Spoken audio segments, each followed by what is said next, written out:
introducing our special guest, John Blair. I've had the privilege of knowing and learning from this man for over 20 years. He continues to inspire, teach, and lead people all over the world because of his intellect, his contributions, his character, and maybe best of all, his passion. John Blair is the retired Senior Vice President of the Juice Plus Company and currently serves on our board of directors. John has been with the company for over 30 years. He was born and raised in Southern California and has an undergraduate degree from Dartmouth College and an MBA from UCLA. John led the company's effort to acquire the rights to the Juice Plus concept and manage the development of the early Juice Plus product line. John then initiated and managed a worldwide research effort that underscores the efficacy and credibility of Juice Plus. John was also on the board of directors for the Council for Responsible Nutrition in Washington, D.C. for a decade and served as its chair. He is a frequent speaker on health, fitness, and plant-based whole food nutrition to audiences around the world. John's life reflects an active and healthy lifestyle. He's an avid golfer, cyclist, and skier. In fact, he was formerly, get this, a world-ranked Masters handball player, earning 15 U.S. National Handball Championships. Pretty amazing. So, John, let's get started. I don't want to do all the talking. After being part of this company for the last 2 years, though, I've seen that our company is always pioneering and innovating. But you've been part of this company from the beginning, or the Juice Plus story from the beginning. So will you share with us how Juice Plus and the concept of Juice Plus really came to life? Don, I'd be happy to, and thank you so much for inviting me on tonight's call. And good evening to everybody out there tuning in. We've just passed the 30th anniversary of Juice Plus, and I gave this presentation at a recent conference in Phoenix, but I understand a lot of people on the call tonight were not able to be there, so we're going to talk about what's called the origin story for starters.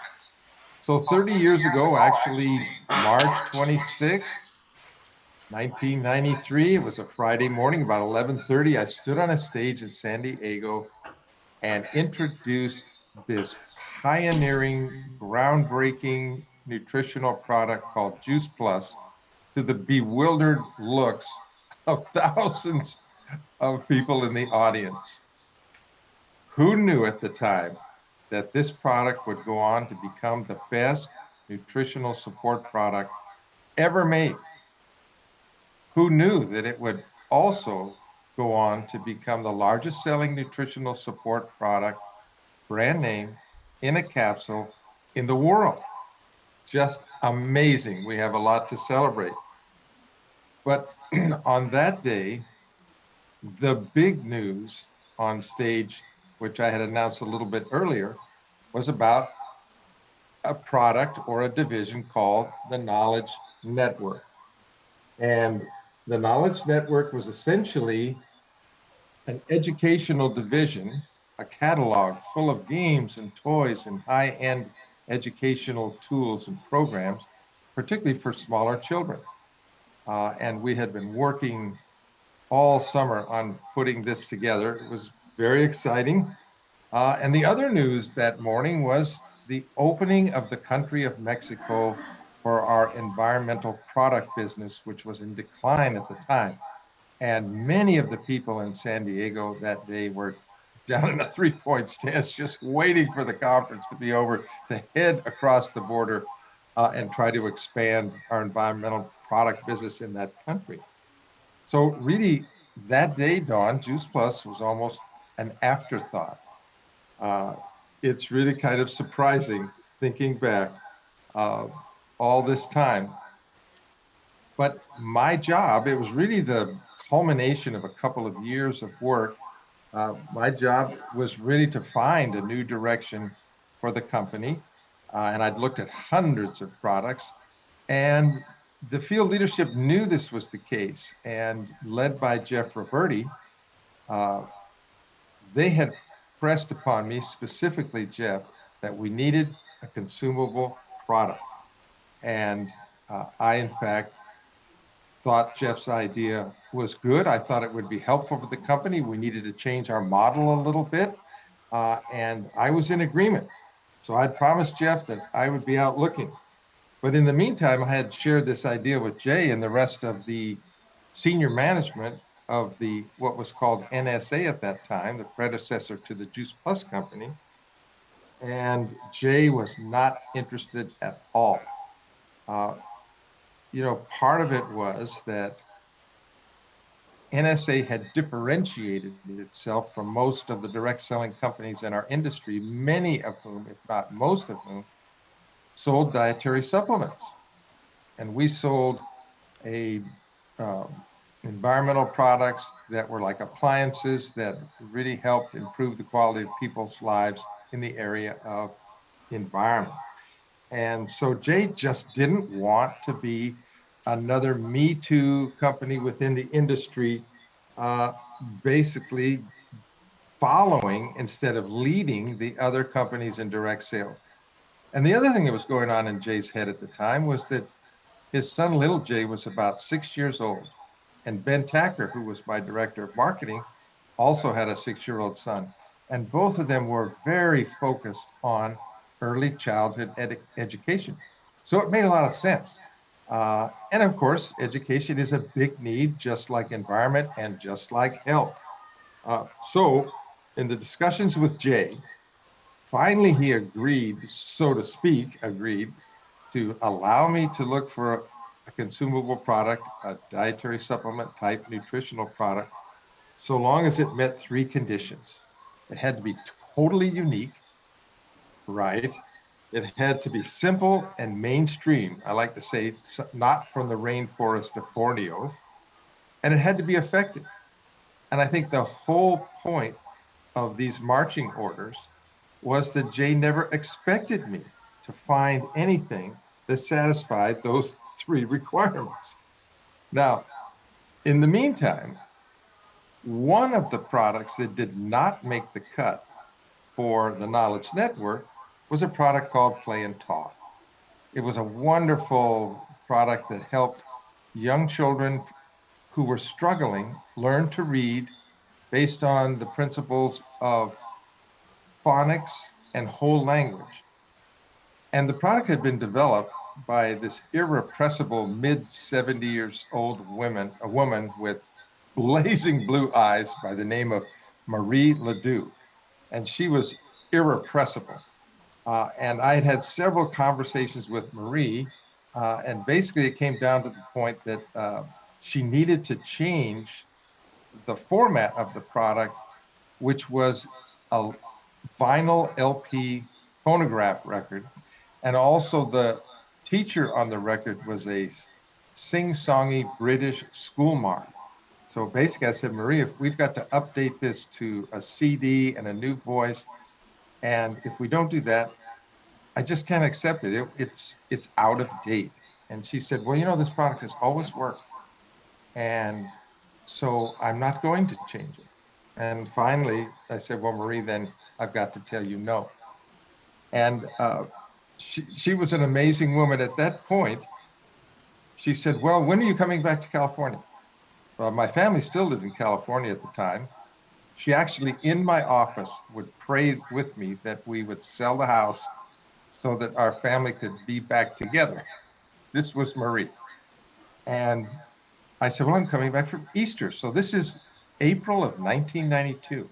And she says, well, when you come back for Easter, I want you to bring your wife down to San Diego and meet my family. And I'm thinking to myself, what in the world is this woman talking about? But I agreed. She was that kind of person. So Chris and I drove down to San Diego to meet Marie's family uh, one afternoon. And it turned out to be a company called Natural Alternatives International. And we met in the boardroom with her son, Mark Ledoux, John Weiss, and a few others. And basically, it was an ambush.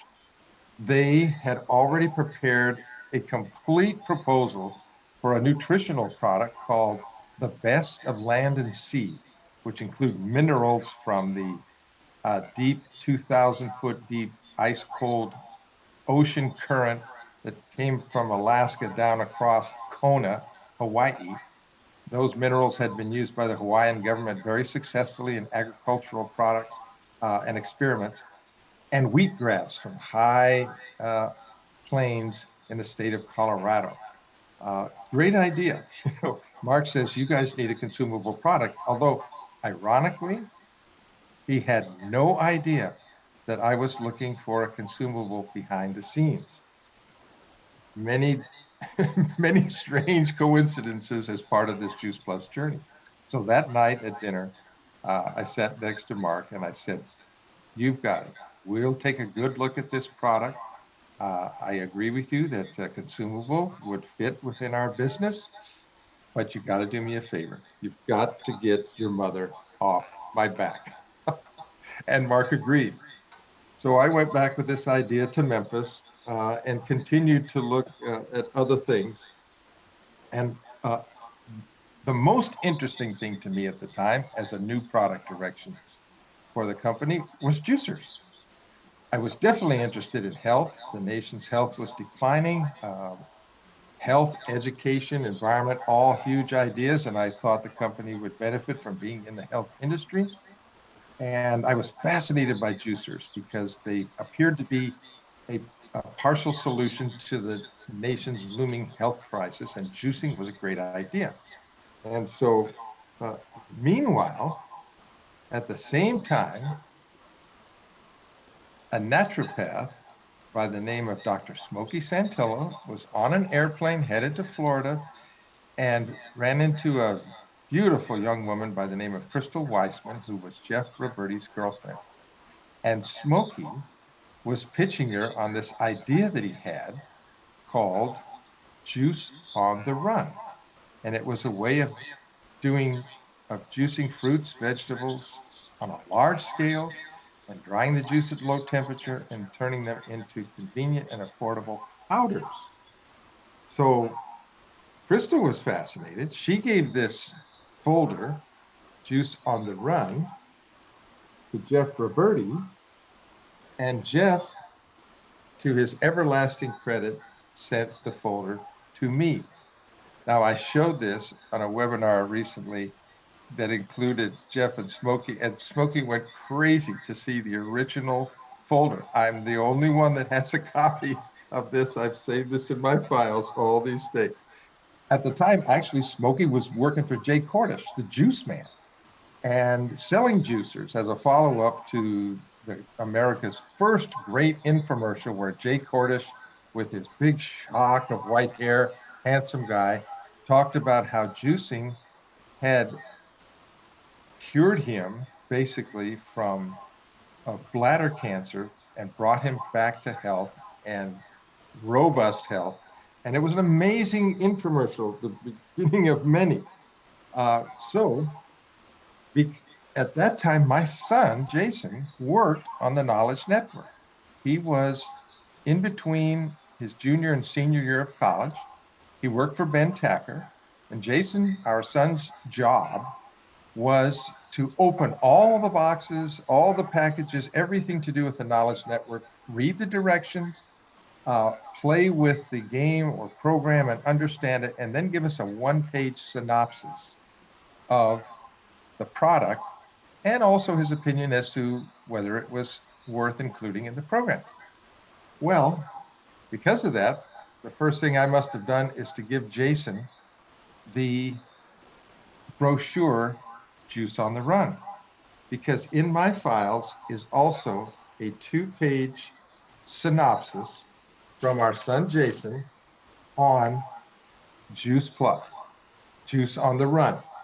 And let me read you Jason's conclusion about this product. Juice on the Run is in stride with today's more health conscious consumers turning to juicing, yet appears to be a step ahead in terms of convenience. It erases the need for a juicer and nutritional value with 10 times the nutrition of the leading powder. And with active enzymes, it appears to have been broken new ground in an industry of almost unlimited potential for growth. Isn't that amazing? Just imagine if Jason had read this and said, Dad, I don't think this is a good idea. Let's pass. I may have never read the brochure. Anyway, uh, because of that, I read the brochure myself and I was fascinated and called Smokey immediately. We had this great connection. We were both into fitness and health. We were both national champion masters athletes, Smokey in track and field, sprinting, me in the sport of handball. So we just really hit it off. But like I said, Smokey was selling juicers and I was interested in juicers. So Smokey's first advice was, if you really want to buy a juicer, you should go up to Cleveland and look at the best juicer in the country rather, which is Vitamix. So I went off to Cleveland with the idea that Smokey, if this doesn't work, I'll stay in touch and I'll get back to you. And so sure enough, went to Vitamix, was fascinated. They had an incredible product, really still do today, awesome products. And we came very close to acquiring the Vitamix company. But the issue was that same with all juicers. And of the 30 million juicers or so that were sold in the uh, late 80s and early 90s, almost all of them are sitting up on the top shelf of a kitchen cabinet gathering dust next to the fondue pot. The problem was they were too much work. I had juiced all summer with our three sons, and the shopping was fun, and the chopping of the produce was great, and the slopping of the produce into the juicer was fun. But the mopping, the cleanup of the juicer was where the rubber hit the road every night. And the kids were constantly arguing about whose turn it was to clean the things up. So we moved on from the idea of juicers, even though it was a great concept of plug and play right into the marketing plan because it was about a $200 product and an appliance that sat on the kitchen counter for the same price and size as our most popular water filter and our most popular air filter. Anyway, I pivoted back to Smokey and we started to get serious about his idea. The problem was, I asked him, this is a great idea. Why haven't you done it already? And he said basically that everyone he had talked to up to that point told him that the critical technical step could not be done. You couldn't dry the juice at low temperature, and too much heat would damage the nutritional value of the juice, which then would become powders. So I said, listen, why don't I license this idea from you? Let me set about to find people who can make this work. You come along with us for the ride and let's make it happen. So that's what we did. And I found a father and son team in southern Utah who were going to use air drying as a method to dry the juices. I had been put in touch with them, with people I connected with. And so they had made samples. And Smokey now comes to Memphis with the sample of the vegetable powders in a plastic refrigerator bag. And we meet in my office with Jay, Ben Tacker, Ron Watkins, Steve Williams, and me and Smokey.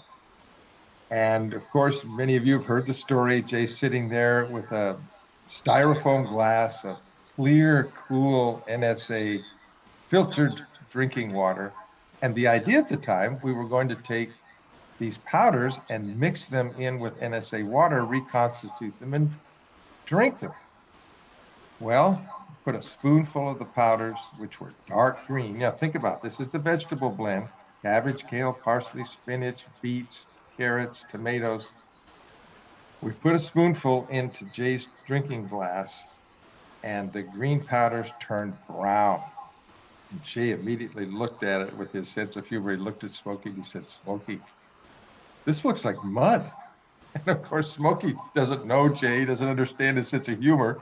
And so he's kind of down at this point. And we're all anticipating Jay's going to take a drink, which he does. He's got a little brown-green mustache afterward. And he thinks for a minute, he says, you know, Smokey, I think if we add a little mud to this, it might improve the taste. Oh, of course, we're all laughing, and Smokey's got his head on the table. He's really devastated. And then it just hit me, having just been to San Diego to meet Mark Ledoux and the rest of the people at NAI who used encapsulating machines. I said to Jay, well, you know, taste is already a problem getting people to eat veggies, particularly kids. Why don't we put the powders in a capsule? And Jay looked at me for a minute and he said, well, can we get enough powders in there to do people any good? And the truth was, I didn't know. But I said, you know, we can test them. We can try it and we can test it. And the tests were very successful in terms of the concentration of polyphenols and antioxidants in the powders.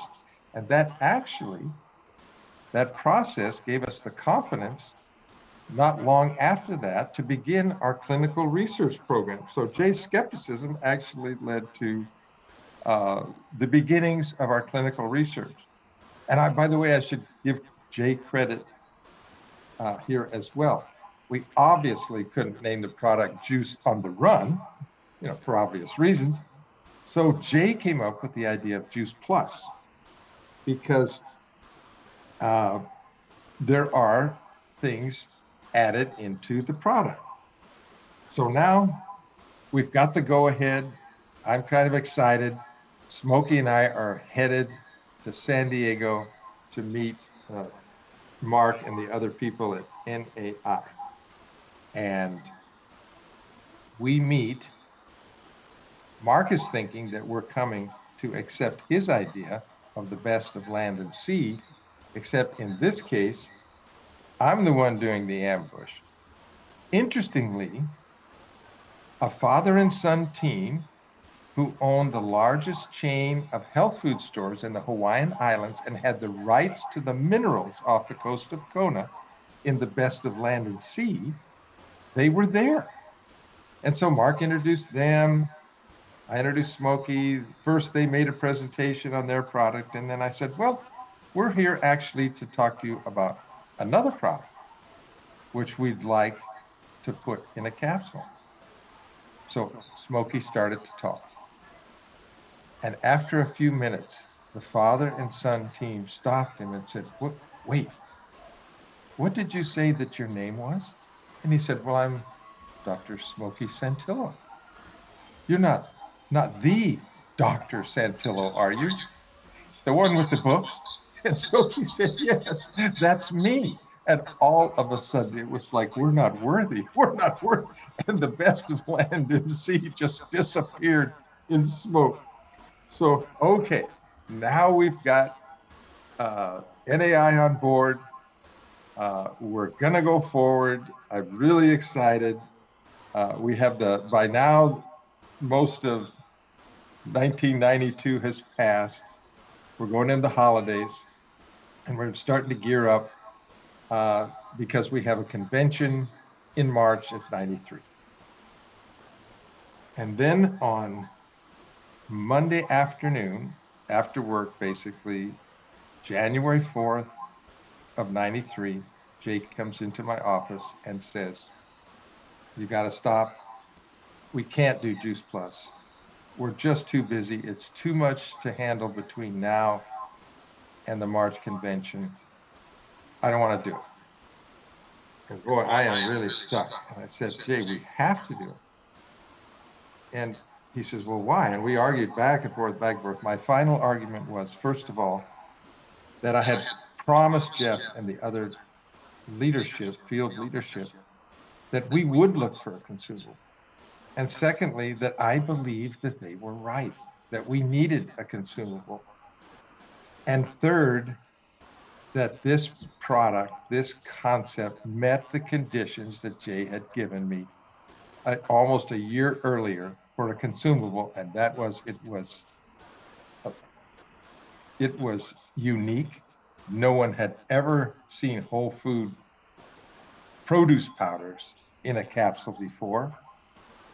It was simple and understandable. What's more simple than fruits and vegetables? And it was efficacious. Now, on this point, I was maybe stretching a little bit, but I finally said to Jay, I said, you know, I really think that we're onto something here and we got to do this. And so finally he said, okay, if that's the way you feel, go ahead, but just don't screw it up. And so there, 90 days later, there we were back in San Diego. But it wasn't without challenges.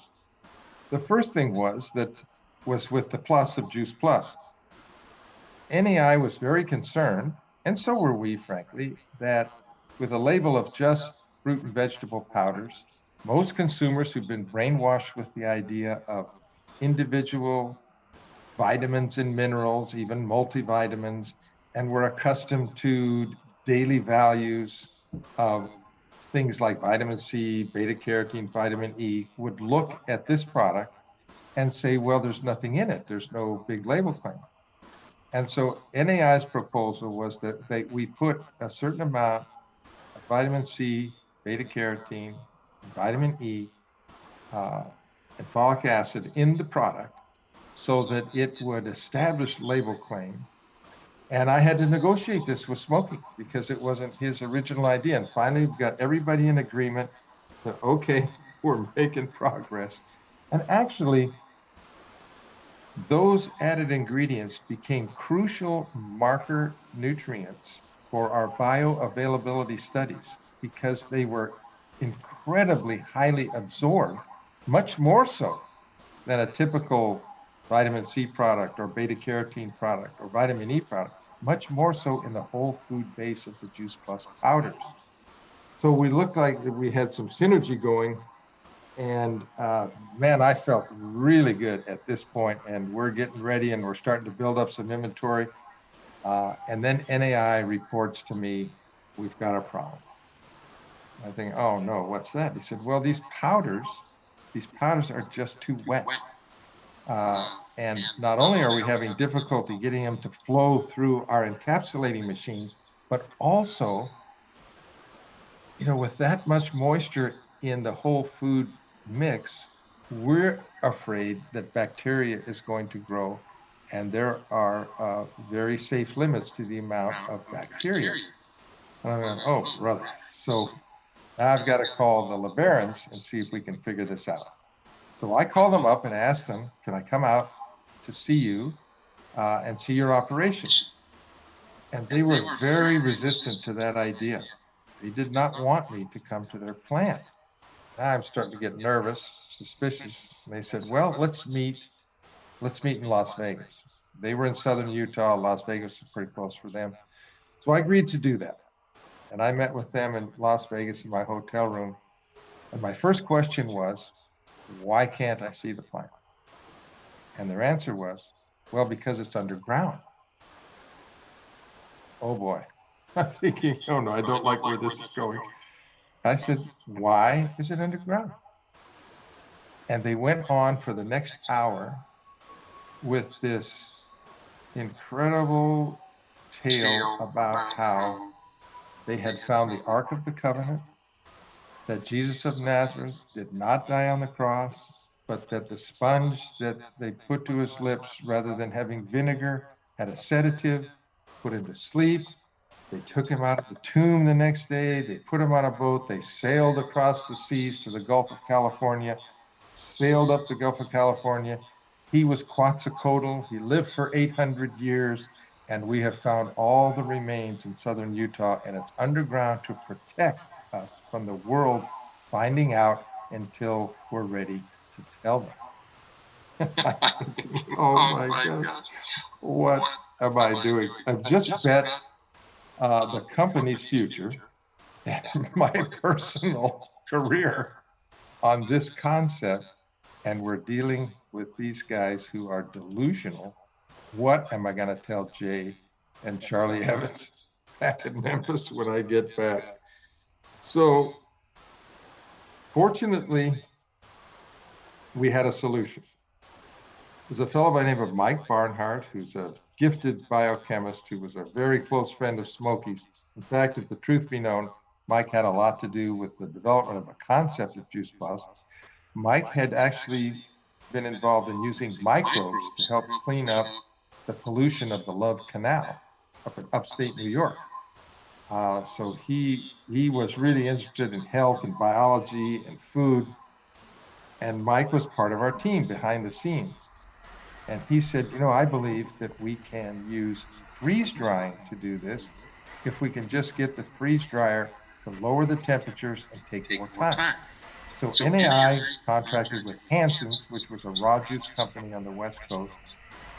They made our juices. We shipped it up to Oregon Freeze Dried up in Albany, Oregon, and we started the freeze drying process. And this actually improved the product because the Hanson's juice had a lot more fiber in it than the juices that we had used for air drying.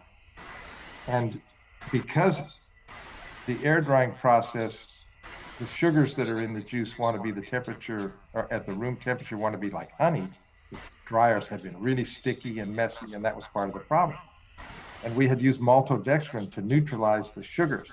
Now we could use less malto and use the fibers of the plants themselves to help the transaction take place. The only problem was that we had to keep the power, the vacuum of the chambers for the freeze drying process working for almost 24 hours. And that's a lot of power, and it was an expensive process, but at least we were up and running. So everything's great, right? Yes. Until the Odwalla scandal in upstate Washington, where Odwalla was a raw apple juice company. And unfortunately, some of their products had E. coli, and children up there in that area drinking the products got very sick. One of the children passed away. 25 or 35 were hospitalized. It was a big scandal. And the government decided from now on, all juice for commercial use has to be pasteurized. Oh, brother. Now, Hansen thinks this applies to them because once their juices leave their plant and go up to Oregon freeze dried, they lose custody. And they said, we can't ship them up there unless they're pasteurized. So once again, Mike Barnhart comes to our rescue. He had been working in upstate New York on a new methodology of drying the juice. And in this case, we used all the fiber in the juice with no maltodextrin. And we were drum drying it on a small scale, and it was very successful. So we geared up with a company in the Midwest called Van Drunen Farms, who had large drum dryers. Mike went there and helped them improve the quality. We had to change the surfaces to chromium steel. We had to slow down the temperature, slow down the process, but we quickly converted to a new methodology of freeze drying, which now gave us a product where we didn't take anything out.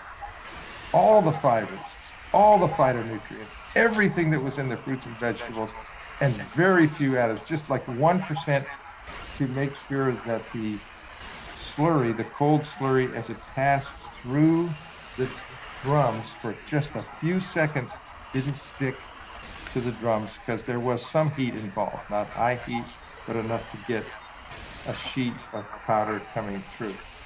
So all these processes led to each time to a better product. And I like to say that we were driven all of that time by the ideal of making the best possible plant powders, the best possible whole food based nutritional product that we could. We weren't driven by cost because we weren't sitting on the shelf next to another multivitamin. Juice Plus was unique, and our goal was always safety, quality, and efficacy. So every time we hit a struggle, we were able to solve it and move on and actually come up with a better idea than we had before. And the same happens with our Juice Plus Complete shake mix. The same happened with our Juice Plus gummies, which have 3 times the concentration of powders of any other gummies that's there, or soft chews of their type. You know, we have always been focused on making the best possible products that we can. And these challenges have always led to new opportunities. So, Dawn, I know I've gone over a little bit here, but that's the real story here, that the challenges caused us to be better. And the same thing happens, I think, in our business. Well, thank you, John. It's been just a pleasure. Thank you for saying yes to share this story with us tonight. It's always a privilege to hear about the evolution of Juice Plus. And it's also amazing to hear the incredible amount of faith, innovation, and leadership with all the twists and turns you've told us about that it took to pioneer our Juice Plus powders. So we're grateful for your vision and commitment to ongoing research, because that's what really does set us apart and make us best in class, doesn't it? Yes, it is. No question. You know, so our future, go ahead. Go ahead. I sense you have a question. Well, just our future is bright, So, what is it that gives you the confidence in looking into the future that we're still going to be best in class in the future? Well, this research differentiates us from everybody in the industry. As you mentioned, I was the chairman of the board for the Council of Responsible Nutrition, so I know practically everybody who is anybody in ours, and they were blown away by the Juice Plus research. No one has it, and partly it's because their products are driven by price. Because if you're going to get a spot on the shelf in Costco or Walgreens or Walmart, you've got to be competitive, got to be low price, and that's not our thing. So our research was done because it differentiates, because we don't have to rely on testimonials and hype. We rely on real science. There was a time in the early going where we were really excited that everybody was feeling better and having positive results, but it concerned us that we were starting to sound like everybody else when we knew that we had something totally unique. And so the research allowed us to move into the direction of science, and all of our claims now are based on the results of that science.